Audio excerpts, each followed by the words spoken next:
House. Not because of the midterms. I've defended the president. I've defended the president fighting back when he's regularly attacked. There's a difference. Doesn't matter if there's a midterm or not. The president's going to defend himself and he's going to fight back.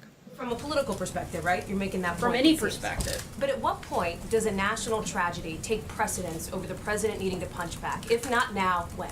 I think you saw the president do exactly that in the wake of a national tragedy, not just this week, but every time our country has experienced the type of heartache and pain that we have over the last week. This is a president who's risen to that occasion and worked to bring our country together in a number of occasions, whether it's the hurricanes, whether it's the Las Vegas shooting, whether it was the Pittsburgh shooting, all horrible, horrible tragedies that this country has experienced. And this president has come out, condemned the attacks when it is caused by an individual, and tried to look for ways to provide and bring the country together when it was a natural disaster. But he and you have also acknowledged that in the next breath, after he calls for unity, he does talk about division in what you describe as drawing contrast. Is he incapable of, in the words of some, toning it down and toning down the rhetoric?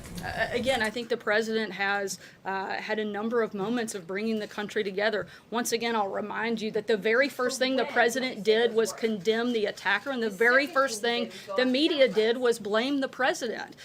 You guys have a huge responsibility to play in the divisive nature of this country when 90% of the coverage of everything this president does is negative, despite the fact that the country is doing extremely well, despite the fact that the president is delivering on exactly what he said he was going to do if elected. And he got elected by an overwhelming majority of 63 million Americans who came out and supported him and wanted to see his policies enacted. He's delivered on that. He's delivered on the promises he's made. And if anything, I think it is sad and divisive the way that every single thing that comes out of the media, 90% of what comes out of the media's mouths is negative about this president. Despite the fact that the economy is booming, despite the fact he said he would fix the trade deals, and he's done exactly that. He said he would defeat ISIS, and he has.